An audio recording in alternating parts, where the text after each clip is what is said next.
पिंपळगाव बसवंत या ठिकाणी असलेले माधुरी मेकअप स्टुडिओच्या संचालिका माधुरी मोरे यांनी सुरू केलेला हा मेकअप स्टुडिओ आणि त्यांचा प्रवास खास मुलाखतीच्या माध्यमातून जाणून घेण्यात आलाय. बघूया त्यांची खास मुलाखत लोकसाक्ष या वृत्तवाहिनीवर. नमस्कार, मी सुरेश चव्हाण. लोकसाक्षी न्यूजमध्ये सर्वांचं हार्दिक स्वागत. मी उद्योजक आहे. या सत्रामध्ये आपण विविध महिलांच्या मुलाखती घेत असतो की जे या क्षेत्रामध्ये काम करत असतात, प्रावीण्य मिळत असतात. त्यांचा कुठेतरी एक प्रवास असतो आणि तो आपण त्यांच्याकडून जाणून घेऊन चर्चेच्या माध्यमातून आपल्यासमोर मांडत असतो. आज देखील आपण पिंपळगाव बसवंत या ठिकाणी आलेलो आहोत आणि या ठिकाणी माधुरीज मेकअप स्टुडिओच्या संचालिका माधुरी मोरे मॅडम आपल्यासोबत आहेत. आपण त्यांच्याकडनं जो काही त्यांचा ब्युटी क्षेत्रातील प्रवास आहे तो जाणून घेतोय. सर्वात आधी मॅडम तुमचं खूप स्वागत. प्रेक्षकांसाठी आपला परिचय. नमस्कार, मी माधुरी मोरे आणि गेल्या 4 वर्षापासून पिंपळगाव येथे माझं मेकअपचा स्टुडिओ आहे आणि आत्तापर्यंत जवळजवळ 50 ते 60 विद्यार्थी माझ्या हाताखालून गेलेले आहेत आणि त्याही त्यांच्या लाईफमध्ये खूप छान अशा सेट झालेल्या आहेत. तर सर, थँक्यू सो मच. आज तुम्ही माझ्या कामाला म्हणजे ही पोचपावतीच म्हणेल मी की तुम्ही आज इथपर्यंत आलात आणि नक्कीच मला असं वाटतंय की माझ्या जीवनाचा जो प्रवास आहे तो ऐकून बाकी जे पण काही मुली असतील त्यांना नक्कीच प्रेरणा मिळेल. Thank you sir. एक ध्येय असतं आपलं की कुठलाही आपण व्यवसाय सुरू करण्याच्या आधी एक काहीतरी आपला विचार असतो की मला कुठल्या क्षेत्रात काम करायचं आहे. असं फिक्स होतं की मला ब्युटी क्षेत्रात काम करायचं? नाही सर, तसं काही फिक्स नव्हतं. माझं म्हणजे फॅमिलीमधून पण आमचं जे होतं ते शिक्षणाला जास्त प्राधान्य होतं पहिल्यापासून की पहिल्यापासून म्हणजे तुम्ही शिक्षण कम्प्लीट करा तुमचं, जे की माझ्या मम्मी पप्पाकडे होतं की तू तुझं कॉलेज कम्प्लीट करशील पहिले. तर मग मी त्या गोष्टीकडे जास्त फोकस केला आणि आता आपण म्हणाल की मेकअप स्टुडिओ तर हे आता कुठे ट्रेंडिंगला आले, ते त्या काळामध्ये इतकं नव्हतं. गेल्या 6 ते 7 वर्षापूर्वी इतकं जास्त नव्हतं. तर त्यावेळी शिक्षणाला जास्त प्राधान्य होतं म्हणून मी कॉलेज वगैरे कम्प्लीट केलं. मी मेडिकल लॅबोरेटरीमध्ये डिप्लोमा केला, मी जॉब केला आणि नंतर लग्नानंतर मी ह्या क्षेत्रात येण्याचा निर्णय घेतला. वा, छान. आपण या स्टुडिओची स्थापना म्हणजे एक सुरुवात असते आपली कुठेतरी. डिरेक्टली तर खरं स्टुडिओ कोणाचा नसतो किंवा काही ध्येय असं आपलं नसल्यामुळे तो विचार देखील तसा नसतो. सुरुवात कशी झाली? सुरुवात थोडी खडतरच होती सांगायचं म्हटलं तर. जेव्हा मी प्रेग्नेन्सीमध्ये माझं जेव्हा शांत राहतो आपण तेव्हा मोबाईल वगैरे इंस्टाग्राम ह्या गोष्टी जास्त आलेल्या आहेत. तर मोबाईल असं स्क्रोलिंग करता करता मला समजलं की आता सध्या काय ट्रेंडिंगला आहे. तर त्यावेळी हे क्षेत्र जरा जास्त ट्रेंडिंगला होतं आणि मी करत होते जॉब वगैरे. तर मी प्रेग्नेन्सीमुळे जॉबला थोडं स्किप केलेलं होतं. तर मग मला ह्या क्षेत्रात आवड ही पहिल्यापासून होती, पण थोडंसं शिक्षणाला प्राधान्य जॉबला प्राधान्य असल्यामुळं माझं हे सांगायची हिंमत होत नव्हती घरात की मला हे करायचंय. पण मिस्टरांचा खरंच खूप चांगला सपोर्ट मिळाला. मी त्यांना सांगितलं की मला याच्यात आवड आहे, मला करू द्या. तर त्यांनी मला याच्यामध्ये चांगला सपोर्ट केला आणि मग मी निर्णय घेतला की मला याच्यात करायचंय. तर आता 4 वर्ष झाले मी हा स्टुडिओ ओपन केला. म्हणजे मी असतं ना की सुरुवाती घरात बसून होते, तर मी घरात असं काही नाही केलं. म्हणजे घरातून सुरुवात आहे, मी डायरेक्टली स्टुडिओच ओपन केला आणि तिथूनच सुरुवात केली. एक प्रवास आपला ठरलेला असतो आणि ज्यावेळेस कुठेतरी आपण अशा पद्धतीने एखाद्या मेकअप स्टुडिओची आपण स्थापना करत असतो, साहजिक आहे कुठेतरी कॉम्पिटिशन असते. नवीन टेक्नॉलॉजी ऍडव्हान्स मध्ये सगळ्या गोष्टी आलेल्या आहेत. काय मनामध्ये भीती होती की आपल्याला क्लायंटचा रिस्पॉन्स मिळेल किंवा नाही मिळेल? पहिल्यांदा असं होतं ना सर, म्हणजे माझ्या मनामध्ये ही भीती नव्हतीच आलेली की मला कोणी कॉम्पिटिटर असेल किंवा काय. म्हणजे मी स्टुडिओ पण अशा जागी टाकत होते की ते ऑलरेडी शॉप्स होते, ऑलरेडी सलून होते. पण माझ्या मनात थोडाही असा विचार आला नाही की ते मला कॉम्पिटिशन देतील किंवा माझ्याकडे क्लायंट वगैरे येईल का नाही. माझ्या माइंडमध्ये एवढंच फिक्स होतं की मला क्वालिटी प्रोव्हाइड करायची, माझ्याकडे टॅलेंट आहे, मी ते शिकून येणार आणि मला इथे क्वालिटी प्रोव्हाइड करायची. आणि ऑब्व्हियसली कुठलाही बिझनेस असेल तर क्वालिटीवर जास्त भर असते आणि देवाची कृपा की खूप चांगल्या पद्धतीने मला स्टार्टिंग पासूनच रिस्पॉन्स आहे. एक पहिली आठवण असते प्रत्येकाची, व्यवसायाची असेल किंवा कुठल्या एखाद्या जॉबला जरी गेला ना तरी त्याची सुरुवात असते आणि आठवण असते. पहिला ब्रायडल असेल, पहिला मेकअप असेल, काय सांगाल? माझी पहिली ब्रायडल होती जेव्हा ती बुक झालेली तर त्यावेळी म्हणजे इतका जास्त मला आनंद झालेला की मला माझ्या माइंडमध्ये फिक्स होतं. हा. ठीक आहे, मी थोडीशी अमाऊंट कमी घेतलेली होती ब्राईडकडनं, पण हो. मला त्या अमाऊंट पेक्षाही कितीतरी पटीने जास्त तिला प्रोव्हाइड करायची होती क्वालिटी. आणि असा लक होता की सर माझी ती पहिलीच ब्राईड हा. म्हणजे पहिल्याच डेट अशी होती की ती बुक झाली आणि माझ्या 2 ब्राईड बुक झाल्या at a time. Okay okay हा. एकाच टायमिंगला माझ्या 2 ब्राईड हा. होत्या. ते खरंच माझ्यासाठी चॅलेंज होतं, पण खूप छान पद्धतीने ते सगळं झालं. आणि त्यांचा जो फीडबॅक आला मला नेक्स्ट डेला, तो माझ्यासाठी खरंच एक आनंदाची गोष्ट होती. आणि त्या दिवसाला खरंच मी एक प्राऊड डे म्हणून की माझा फर्स्ट एक्सपिरियन्स होता आणि तो खूप चांगल्या पद्धतीने आणि बाकी लोकांनाही खूप जास्त आवडलं होतं ते माझं काम. वा वा. हे तर प्रत्येकाच्या आयुष्यामध्ये असतं आणि ती कायमस्वरूपी आपल्याला स्मरणात राहणारी गोष्ट असते आणि तिथून खरी तर एक सुरुवात असते आपली. बरं, सुरुवात झाल्यानंतर मग पुढचा प्रवास कसा होता? त्यानंतरचाही प्रवास म्हणजे माझं बाळ आहे ते त्यावेळी हार्डली 1 ते 1.5 वर्षाचं होतं ज्यावेळी मी स्टुडिओ वगैरे ओपन केला. तर माझ्यासाठी प्रत्येक गोष्ट म्हणजे प्रत्येक डे हा चॅलेंजिंग होता, कारण इतकं छोटं बाळ ठेवून मला सगळ्या गोष्टी करायच्या होत्या. ब्राईड ऑर्डरही असेल तर प्रत्येक वेळी त्या स्टुडिओवरच येणार असं नव्हतं किंवा प्रत्येकाचा टाइम हा फिक्स असतो असंही नव्हतं. पण त्यावेळी मला फॅमिलीने खूप जास्त सपोर्ट केला की त्यांनी सगळं बाळाला वगैरे सांभाळून आणि मी ह्या गोष्टी करत गेले. आपल्या यशाच्या पाठीमागे सगळ्यांचं योगदान असतं, पण कुठेतरी व्यक्त जर व्हायचं असेल, तुम्हाला वाटते की मला आता त्या व्यक्तीशी मला संवाद साधायचा किंवा मला त्या यशाचं काय म्हणतो त्याला गोपित म्हणाय किंवा त्याला थँक्स म्हणायचं आहे, तर कोणासाठी? मी माझे मिस्टर मी त्यांना फोन लावेन.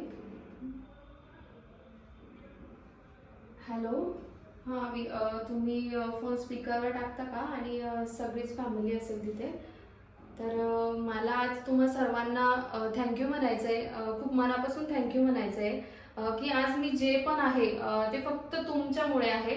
म्हणजे माझं छोटं बाळ असेल तर त्यावेळी तुम्ही त्याला इतकं छान म्हणजे सांभाळून घेतलं आणि मी अक्षरशः स्टँडवर जाऊन रडत होते क्लासेसला जाण्यासाठी. तर त्यावेळी माझी आई असेल, माझी मम्मी असेल, माझे सासूबाई असतील, त्यांनी मला इतकं समजवलं होतं की तू कर, आम्ही आहे ना, तू कर. म्हणजे तुम्हाला दोघींना सुद्धा खूप मनापासून थँक्यू म्हणायचंय. आणि त्यानंतर आवी असतील तर त्यांनी तर खरंच म्हणजे माझ्या यशाच्या मागे त्यांचा खूप मोठा सपोर्ट आहे, फायनान्शियली असेल की तू कर. आणि माझे माझे पप्पा असतील किंवा सासरे असतील आणि सगळ्यात मुलाचा वाटा म्हणजे माझा भाऊ, माझा दादा, की त्यांनी दरवेळेस खूप जास्त मला सपोर्ट केलेला आहे प्रत्येक गोष्टीसाठी. म्हणजे खरंच एखादी बहिणीला असा भाऊ मिळणे खरंच एक सौभाग्याची गोष्ट आहे आणि त्याचा नेहमीच मला सपोर्ट असतो. सो माझं अजूनही मी जर यशस्वी झाले तर माझं जे 100% यश असेल त्याच्यामध्ये फक्त माझा 1% वाटा असेल, बाकी 99% हे मी माझ्या फॅमिलीला देते. सो मी खूप स्वतःला ग्रेट समजते की मला अशी फॅमिली मिळाली. थँक्यू सो मच तुम्हाला सगळ्यांना. तर ही गोष्ट फार महत्वाची असते, कारण व्यक्त होताना खरं तर माणूस इमोशनल होत असतो, परंतु हे आपलं जसं 2 गोष्टी असतात, कृतज्ञ आणि कृतज्ञ. खरं तर ही कृतज्ञता आहे त्यांच्या प्रती आणि हीच कृतज्ञता जर बघायला गेलं तर आपल्याला सातत्याने यश येत असते. खरं तर आता येणार अभ्याकर स्टुडिओकडे काय म्हणत आपण की माधुरीज मेकअप स्टुडिओमध्ये मी यावं, काय आपल्याकडे विशिष्ट? आणि खरं तर सगळ्यांसाठी उत्सुकता असते की बाबा स्टुडिओ म्हटलं की या ठिकाणी आपल्याला बऱ्याच गोष्टी ऍडव्हान्स मध्ये मिळणार आहे किंवा वेगळ्या एकाच गोष्टी एकाच क्षेत्रातील सर्व गोष्टी मिळणार आहेत, काय सांगा? आपल्याकडे आपण स्किनचं सर्व ट्रीटमेंट करतो. म्हणजे कुठल्याही प्रकारचं स्किन येऊ द्या, पिंपल्स असू द्या, कुठल्याही प्रकारची पिगमेंटेशन असू द्या, जो की आपल्या इकडे म्हणजे बायका शेतात जातात तर त्यांना पिगमेंटेशनचे सध्या खूप जास्त प्रॉब्लेम होतोय. तर मग त्याही गोष्टींसाठी आपल्याकडे सगळ्या प्रकारचे ट्रीटमेंट्स अवेलेबल आहेत. त्यानंतर हेअरसाठीच्या ज्या पण केमिकल ट्रीटमेंट्स असतात, म्हणजे तुम्ही परमनंटली हेअर कसे स्ट्रेट करू शकता, कसे त्यात खूप साऱ्या प्रकारच्या वेगवेगळ्या केमिकल ट्रीटमेंट असतात, तर त्या सुद्धा आपल्या इथे होतात. त्यानंतर राहिलं मेकअपचं, तर आपल्याकडे मेकअपचे सगळ्या प्रकारचे मेकअप अवेलेबल असतात. HD, 3D, hair brush makeup, जो की मला असं वाटतं की पिंपळगावमध्येही पहिले कोणीच करत नव्हतं आणि अजूनही नाही करत, जो मेकअप आपल्याकडे अवेलेबल आहे. तर खूप जास्त मला असं वाटतं की आम्ही क्वालिटीवर जास्त भर दिलेला आहे मी, की मला इथे सर्व क्वालिटीज यूज करायचं आहे. माझे मेकअपचे ब्रँड पण असतील तेही सगळं प्रोफेशनलच आहे. त्यामुळे ऑटोमॅटिकली क्लायंट अट्रॅक्ट होतात फक्त कामाच्या क्वालिटी क्वालिटीमुळे. येस. बऱ्याचशा गोष्टी अशा आहेत आता प्रोडक्ट खरं तर जे आपण प्रत्येक ब्युटिशियन यूज करतो, जसे क्लायंटसाठी असेल किंवा आपल्याकडे जे वर्कशॉप सेमिनार असतात, स्टुडंट असतात त्यांच्यासाठी देखील किती इम्पॉर्टंट आहे. खरं तर आजकाल स्किन आणि त्याला रिलेटेड जर प्रोडक्ट योग्य असेल तर ठीक आहे, अदरवाईज त्याचा साईड इफेक्ट देखील होत असतो. हो हो बरोबर आहे सर, नक्कीच. कधी आपण ना असा विचार करतो की हा आपण मेकअप करतो. मी मेकअपवरच तुम्हाला उदाहरण देते की मी क्लायंटला सांगितलं की आपल्याकडे 700 रुपयाचा सिम्पल मेकअप, सायडर मेकअप आहे, पण तोच मेकअप इतर पार्लरमध्ये तुम्ही 200-300 मध्ये तुम्हाला सांगितलं जातं की आम्ही हाच मेकअप करणार. पण मला हेच सांगायचं की प्रोडक्ट इम्पॉर्टंट. तुम्ही प्रत्येक तुमच्याच मेकअपमध्ये प्रोडक्ट कुठले यूज करणार आणि आम्ही कुठले यूज करणार, आमचा मेकअप किती लॉंग लास्टिंग असणार, किती वॉटरप्रूफ असणार, तेही तितकंच महत्वाचं. आणि त्यानंतरही तुम्हाला काही साईड इफेक्ट होणार नाही ही गॅरंटी ही आम्ही घेतो. म्हणजे प्रोडक्ट इम्पॉर्टंट. आणि तेच कुठेतरी मला असं वाटतंय की ओळखायला जे क्लायंट असतात ते थोडेफार त्यांची चूकभूल होऊन जाते. थोड्याशा कमी पैशांमध्ये मिळालं की त्यांना असं वाटतं की इथे जास्त घेता इथे कमी, पण प्रोडक्टचा विषय असतो. एक्सपेन्सिव्ह प्रोडक्ट वापरा, क्वालिटी प्रोडक्ट वापरा, नक्कीच थोडे तुमचे पैसे जास्त जातील पण ऑब्व्हियसली तुम्हाला पाहिजे तसा रिझल्ट असेल. आणि याच गोष्टीमुळे कुठेतरी आपल्याकडे तो फ्लो कंटिन्युअसली असतो किंवा परिसरात आपल्याकडे बऱ्याच ठिकाणी विचारणा केली जाते, क्लायंट्स येत असतात. आता येणार खरं तर ज्यांना आपल्याकडे ट्रेनिंग घ्यायचं असतं, स्टुडंट्स म्हटल्यानंतर कुठेतरी त्यांना एक अपेक्षा असते की बाबा मला प्रॉपर एक ठिकाण मिळालंय ते म्हणजे माधुरीज मेकअप स्टुडिओ. आपल्याकडे बॅचेस कशा चालतात आणि खरं तर अजून एक विषय महत्वाचा याच्यामध्ये असा आहे मॅम की शिकायचं प्रत्येकालाच आहे, ब्युटी क्षेत्रामध्ये यायचं नाही, परंतु एक विचार असा असतो की मग स्टुडिओमध्ये जायचं, हे सगळं शिकायचं तर खूप कॉस्टली असेल, खूप फीज असेल. हा विचार करून बऱ्याचशा महिला किंवा तरुणी काय करत असतात की थोडं ब्रेक करतात किंवा थांबून जातात. आपल्याकडे साधारण बॅचेस कशा असतात, ट्रेनिंग बद्दल काय सांगाल, आणि हा जो काही महत्वाचा विषय फीज तर कशाबद्दल? खूप महत्वाचा प्रश्न आहे हा, सगळ्यांनाच पडणारा प्रश्न आहे. आणि मी स्वतःवरूनच सांगेल सगळ्यांना की मीही या गोष्टी अनुभवल्या आहेत. म्हणजे आपल्याला एखादी गोष्ट करायची तर त्यावेळी पैसा हा प्रत्येकाच्याच घरात असतो असं नसतं, पण आपल्याला तितकं चांगलं कामही शिकायचं असतं, तर त्यासाठी तुम्हाला तेवढं उपलब्ध तर करायलाच लागणार. पण मी सांगते की आपल्याला चांगले गुरु मिळणं हे सुद्धा खूप महत्वाचं आहे. जेव्हा माझा पर्सनल एक्सपिरियन्स सांगते मी की आपण बऱ्याचशा ठिकाणी क्लास वगैरे करतो, पण प्रत्येक ठिकाणी आपल्याला 100% नॉलेज मिळेलच असं नसतं. कधी कधी आपले पैसे पण वेस्ट जातात. बऱ्याचशा मुलींना, म्हणजे मुलींबद्दल मला सांगावं असं वाटतं की त्या खूप मेहनत करून ह्या गोष्टी कुठेतरी पाऊल उचलतात आणि घराच्या बाहेर पडतात, थोडेसे पैशांचे अरेंजमेंट वगैरे करून. पण जर त्यांना चांगले गुरु मिळाले नाही, चांगले शिकवतात, त्यांचे सगळे पैसे हे वेस्ट जातात आणि कुठेतरी त्यांनी जो कॉन्फिडन्स दाखवलेला असतो स्वतःवर, आत्मविश्वास, तो कमी होतो. तर मी जेव्हाही या क्षेत्रात आली त्यावेळी माझं फिक्स होतं की मला जीही मुलगी माझ्याकडे येईल, जीही लेडीज माझ्याकडे येईल, तिला मला 100% सॅटिस्फॅक्शन द्यायचं, तिला मला स्वतःच्या पायावर उभंच करायचंय. म्हणजे तिला असा कुठल्याही प्रकारचा बॅड एक्सपिरियन्स अजिबात यायला नको आणि कुठेही तिला असं वाटायला नको की माझे पैसे वेस्ट गेले. म्हणजे माझा प्रयत्न हाच असतो की किती चांगल्या प्रकारे, किती उत्तम प्रकारे ती करू शकते.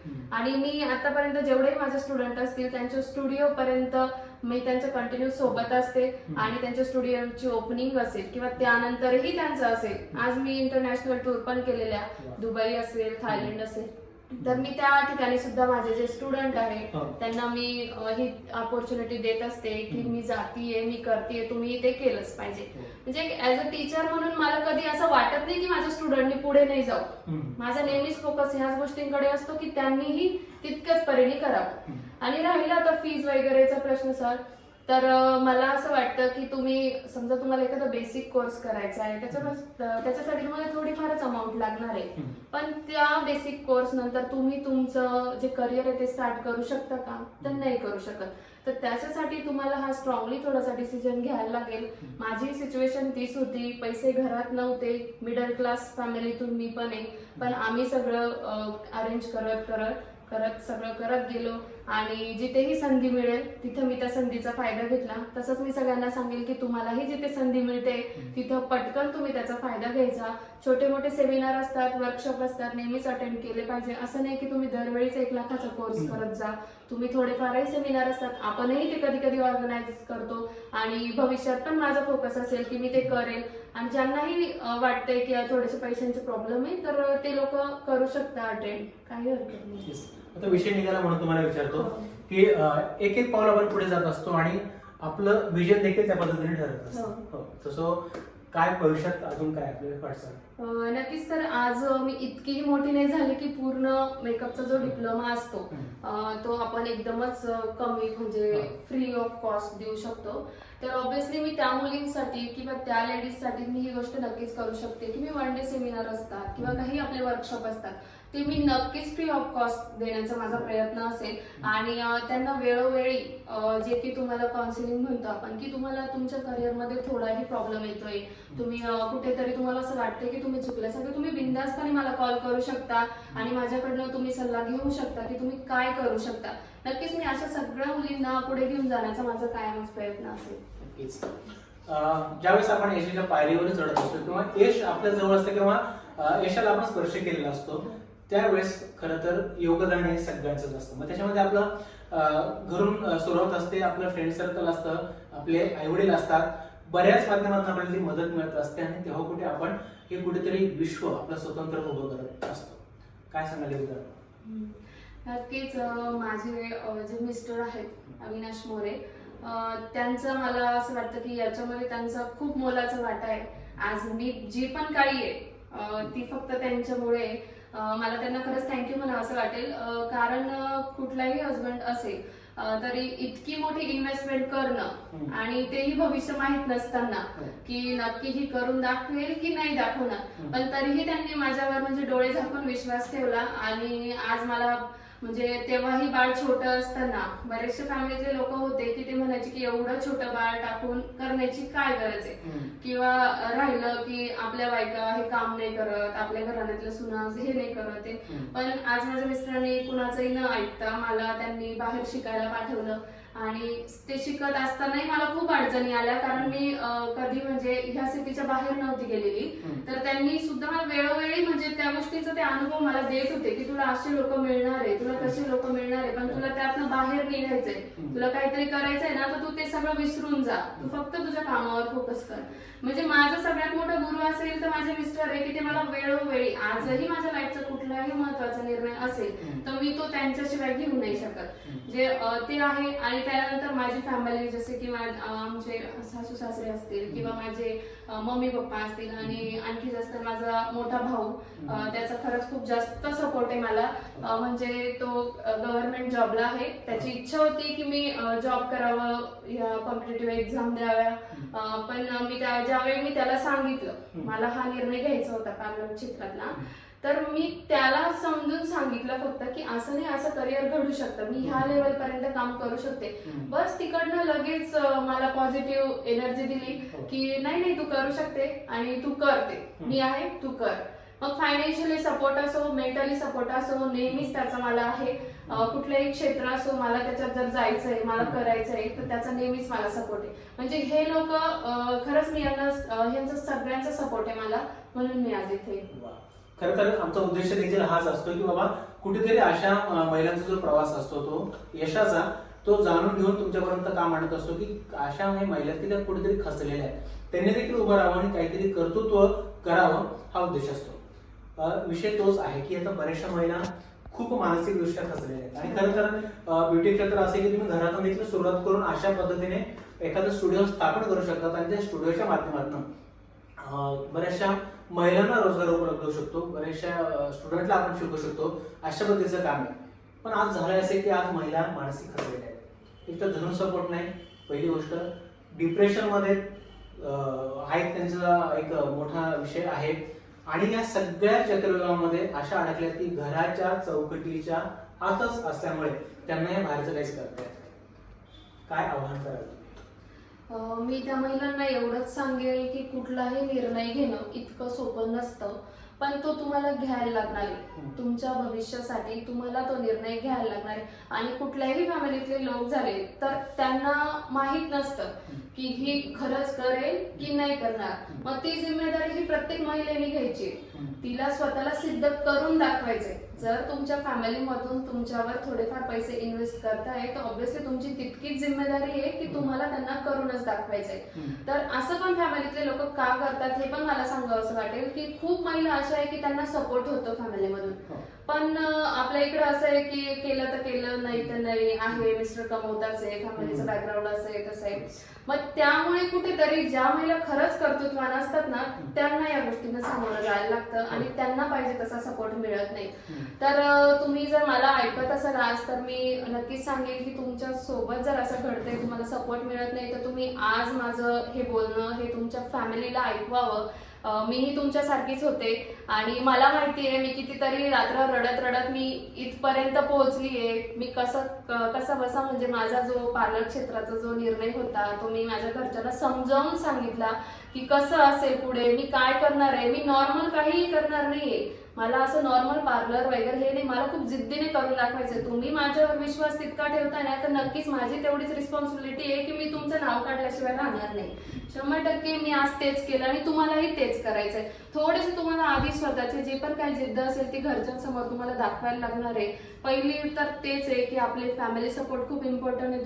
तुम्हाला फॅमिलीला विश्वासात घ्यायलाच लागणार आहे. तुम्हाला काहीही करायचंय तर तुम्ही फॅमिलीच्या विरोधात जाऊन नाही करू शकत. त्याच्यामुळे थोडे पेशन्स ठेवा. थोडे दिवस नाही म्हणेल फॅमिली, पण तुम्ही एकच गोष्ट जर लावून धरताय तर 100% तुम्हाला तुमची फॅमिली 100% सपोर्ट करणार.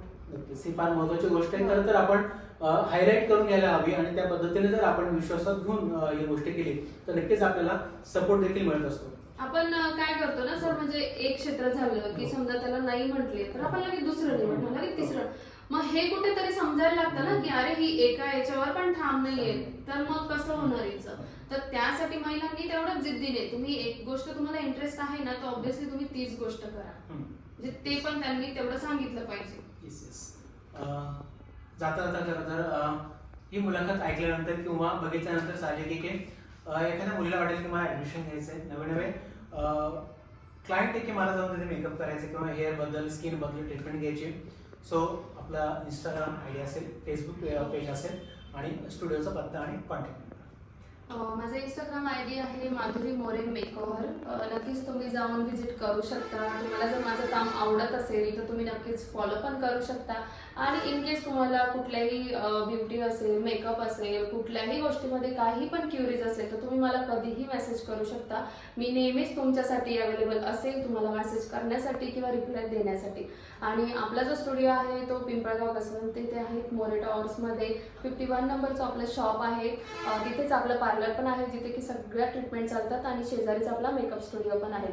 आणि आपलं वर्क हे ग्लोबली आहे, म्हणजे देशातून कुठूनही ऑर्डर आली तरीही आपण त्या ऑर्डर स्वीकारतो. आणि आतापर्यंत माझ्या म्हणजे मोस्ट ऑफ सगळ्याच ठिकाणी ऑर्डर झालेल्या आहेत. पुणे असेल, मुंबई असेल, कोल्हापूर असेल, सगळ्या ठिकाणी माझ्या ऑर्डर झालेल्या आहेत. सो तुम्हाला जर माझं काम आवडत आहे तर नक्कीच कनेक्ट व्हा. Thank you so much. तर ह्या होत्या माधुरी मोरे मॅडम.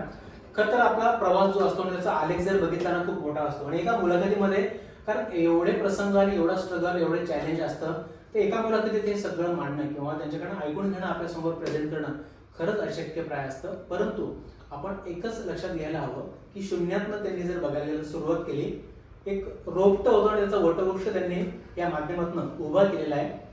माझं देखील काम एकच असतं की बाबा अशा व्यक्तींच्या सान्निध्यात राहणं किंवा अशा व्यक्तींना भेटून जर मला काही करता आलं तर नक्कीच आपण करायला हवं. आणि पिंपळगाव बसवंत सारख्या खरं तर एखाद्या तालुक्यासारख्या क्षेत्रामध्ये काम करणं म्हणजे शहरात काम करणं आणि शहराच्या बाहेर अशा पद्धतीने स्टुडिओची स्थापना करून हा सगळा प्रवास सुरू करायचा किंवा उभा करायचा कठीण काम असतं. पण त्यांना एक सपोर्ट आहे. पण त्यांनी ते त्याचं खरं तर ते गुच देखील सांगितलेलं आहे की परिवाराला विश्वासात घेऊन जर आपण या गोष्टी केल्या तर नक्कीच सपोर्ट असतो आणि मग आपल्याला पुढची वाटचाल करायला अगदी सोपं जात असतं. सो मी देखील लोकसाक्षी वृत्तवाहिनीच्या वतीने पिंपळगाव असेल, आसपासचा जो काही परिसर असेल, आव्हान करतो की एकदा तुम्ही नक्कीच माधुरी मेकअप स्टुडिओला भेट द्या, मॅडमला भेटा, मार्गदर्शन घ्या. ज्या कुठल्या महिलांना, तरुणींना या क्षेत्रात काम करायचंय नक्की त्यांनी देखील ऍडमिशन घ्यावं आणि स्वतःच एक कुठेतरी उदरनिर्वाहाचं साधन, उत्तम असं साधन आहे ब्युटी क्षेत्रामध्ये, ते करावं. Thank you so much. आपण वेळ दिलात. अशा पद्धतीने हे सगळं संवादाच्या माध्यमातून लोकांपर्यंत पोहोचलंय. नक्कीच तुमची पुढची वाटचाल सुखकर हो आणि तुमची प्रगती अशीच होत राहो आणि परत आपण पुढच्या भागात भेटूया. तोपर्यंत मी आपली रजा घेतो. थँक्यू. Thank you so much.